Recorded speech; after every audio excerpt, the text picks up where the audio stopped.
Alright guys, we are back in Prehistoric Kingdom. This is our very first episode of the Prehistoric Kingdom spin wheel. Wait, hold on. Oh, I thought if you spun the globe fast enough, people start screaming. That's what happened in Zoo Tycoon 2. But anyway, we are here on the map, and we're going to use the wheel to determine what goes in our park and what doesn't. So let's venture over to the wheel. Alright, so as you can see in this wheel, we only have 4 possible locations. This game is still in early development, so we're just, oh, looks like it landed on Jordan. Alright, looks like we're going to the Jordan Desert. Alright, let's go over to the desert. Okay, we are here on the desert map. So what we're going to do first off is we're going to build a path. Alright, we got that. Let's go in and get this plant removal. There we go. Alright. First things first, I believe we do have ticket booths in this entrance. Hold on, let's take a look at this. Oh wow, that looks cool. It's just the statue of a T-Rex. That is cool. That is really cool. So, we need to put some buildings down, first things first. Maybe have a bathroom right in front, so people can go in and out of the restroom. Maybe a donation box over here. We got a kiosk for food. We've got a shopping kiosk right next to that. Visitor ticket booth, visitor entrance. We've already got those. That already came built in. So we got that. And, what else should we do? We should probably put our first creature in. But before we do that, let's get a, what's it called? A nursery? Yeah, let's get one of those nurseries. And we'll put you over here.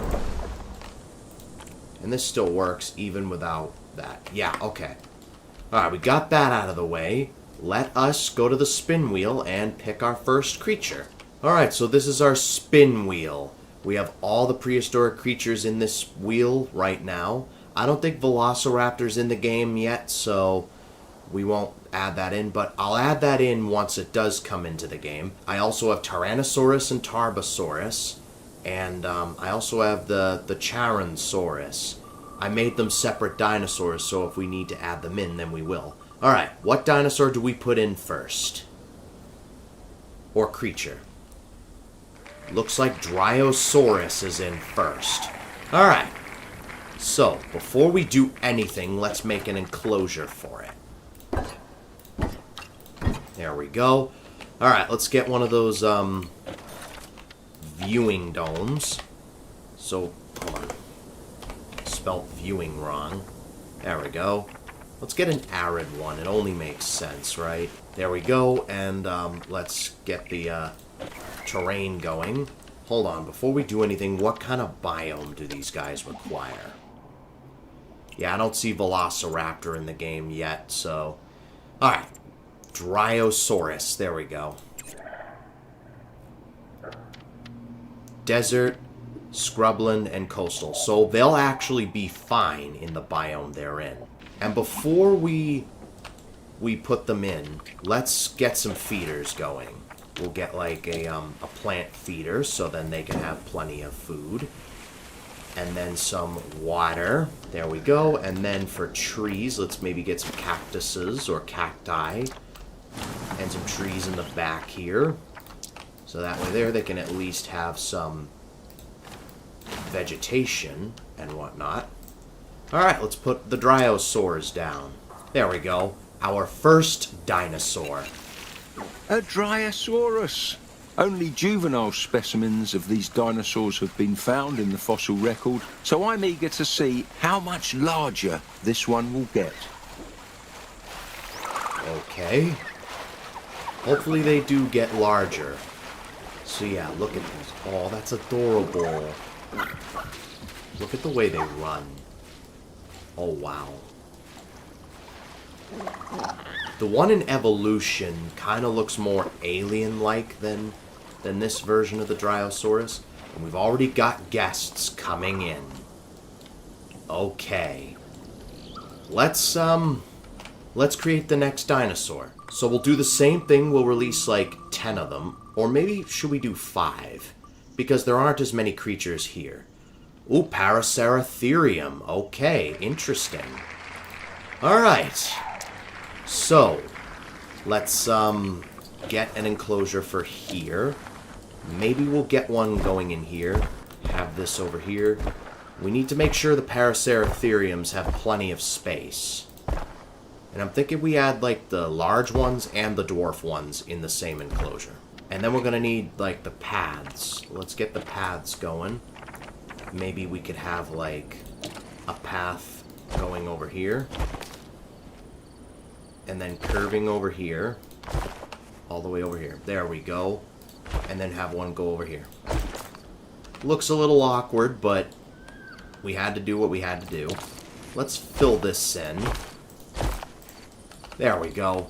And then maybe we could put in like another building here. So maybe like a restaurant. We'll put like a restaurant in here. So people can dine and whatnot. Alright, let's put Paraceratherium in. Alright. Alright, what are they? Desert. Okay, they'll be fine as well. We've been getting really lucky with the whole desert thing. And then let's get one of the dwarf ones.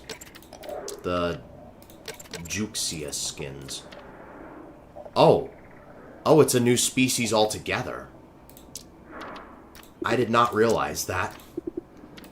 Okay. I should probably add that to the wheel so we don't get confused. And what's this guy? Paraceratherium as well. Okay. We'll just add those 3 in for right now. And let's get one of those feeders going. Wait, you guys prefer the tall feeders, don't you? Paraceratherium may look totally alien at first, but look again. You'll notice the resemblance to its modern relative, the rhinoceros. Ever since the extinction of the northern white rhino, people have wondered whether the same technology that revived Paraceratherium could be used for rhino conservation. Unfortunately, such an effort is wasted without diverse genetic material. Low genetic diversity is not so much of a problem for animals that can't be released, like ours, but a wild population of revived rhinos would suffer from a genetic bottleneck. So yeah, we just got Paraceratherium. Maybe we should add a couple more in. And this is still Paraceratherium, so we'll add like... Oh, there's like... different species require different biomes. I see. So... I'm starting to get the hang of this now. Alright, we'll put this Paraceratherium in here. We should probably put some trees in, maybe. There we go. Maybe some cactuses or cacti. There we go. Alright. Let's move on to creature number 3. Alright, I just added the dwarf Paracer, the Juxia, to the list. And it looks like we're getting Lambiosaurus. Alright. Let's go ahead and create some Lambiosaurs. Where is Lambiosaurus? There you are. Alright, are they all called Lambiosaurus? Yep, they're all called Lambiosaurus, so we'll be able to bring them all in. So, for Lambiosaurus... Hold on. What kind of biome do they prefer? Wetland, temperate, coastal. And they all seem the same. Okay. So, we're gonna have to build another enclosure that's more tropical. We'll build this enclosure here. Make it a little bit bigger, just in case we want dinosaurs to share the same enclosure. Now, we do have to change the biome, because that's what they prefer. What do we got? Scrubland, temperate, coastal, boreal, wetland. There we go. We'll go with the wetland. Alright, we got that. Let's remove the shrubbery that's already in here and replace it with wetland shrubbery. So maybe something like this or something like this. There we go. All right, let's get a let's get some water. Wait, you can change the depth? Huh. You can actually change the depth. That's strange. Okay, I did not know that. We'll keep it shallow for now. And then let's get Lambiosaurus, maybe all 3 species of them, since they're all the same name. I am learning something new about this game every day. So maybe we'll get 1 male of each of these, and then 2 females. Because we still need to get some stuff in the enclosure ready. We'll put one of these down, and we'll make this one a fruit. And then we'll get some paths going over here. We'll use something a little bit different for this. Bend over, throw this over, yeah. And then what we could do is, what about a shopping center, like right over here? And we'll have another path going all the way in this direction. There we go. All right, we can put like a donation box over here, and maybe a bathroom, like a smaller bathroom over here. And then we could have, yeah, we got the little plaza. You know, maybe we could move this over to here, just so we have more room. All right, we got that. Lambiosaurus, a crested hadrosaur from the late Cretaceous. Like others of its kind, it uses its unique hatchet-shaped crest as a sort of resonating chamber. Though not essential, it's also great at giving a thumbs up. I don't get it. I really don't get the thumbs up joke. So we got Lambiosaurus, and I guess we'll move on to creature number 4. Alright, where will it stop this time? What kind of creature are we getting?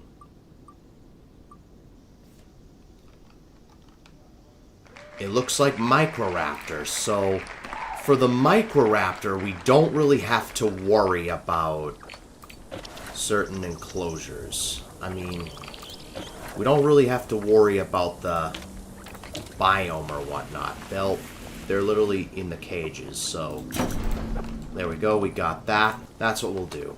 We've got the Microraptor in here. This handsome little fella is one of my personal favourites, the Microraptor. That beautiful iridescent colour of its feathers isn't actually pigment. It's a structural colour, which means that the structure of the feather itself reflects light in such a way that it's perceived as a colour. Hummingbirds do the same thing today. I didn't know that. Wow, that's pretty interesting. Now these guys will pretty much survive in here on their own without any food or water. So, yeah. Alright. We got Paraceratherium, we've got Lambiosaurus, Dryosaurus, and Microraptor. So, I don't know, let's make one more enclosure and then we'll call it a day. I'm only doing 5 instead of 10 because there's only a limited amount of creatures in this park. In this game even, so... Alright, let's move on to the final creature of the day. The 5th and final creature of the day, what will it be? Well, we've already got Dryosaurus, so let's spin again.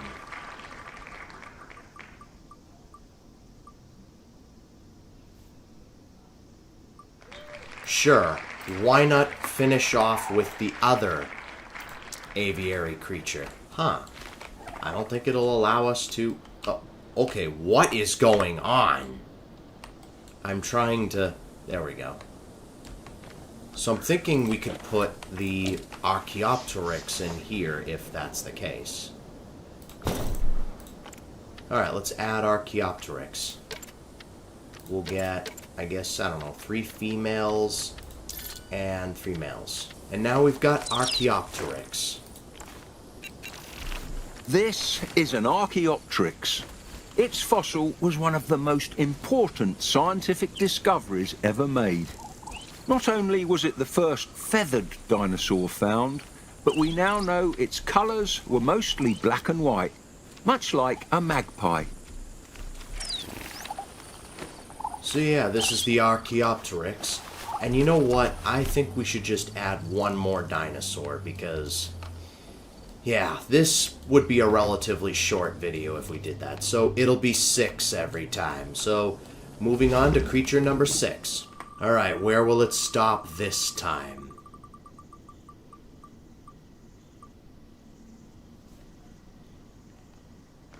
Argentinosaurus. Alright. So, are there any other species? Let's see here. Argentinosaurus. Okay, they're all Argentinosaurus. So, what biome do they live in? Tropical and scrubland. We could go with tropical for this enclosure. And these guys require something big, like a relatively large enclosure. There we go. Let's go ahead and remove the shrubbery that's already in there and replace it with tropical shrubs. Alright. And for the feeder, we are going to need like a tall feeder.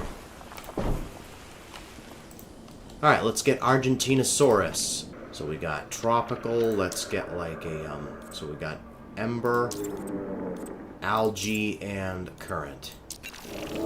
Now, I've seen skeletons of Argentinosaurus before, but nothing can prepare you for the sheer immensity of this dinosaur in the flesh. Hatchlings are absolutely puny by comparison. Without the protection of enormity, young Argentinosaurus are extremely vulnerable, so adults compensate by having as many babies as possible to increase the chances that one of them will reach adulthood. Quantity over quality.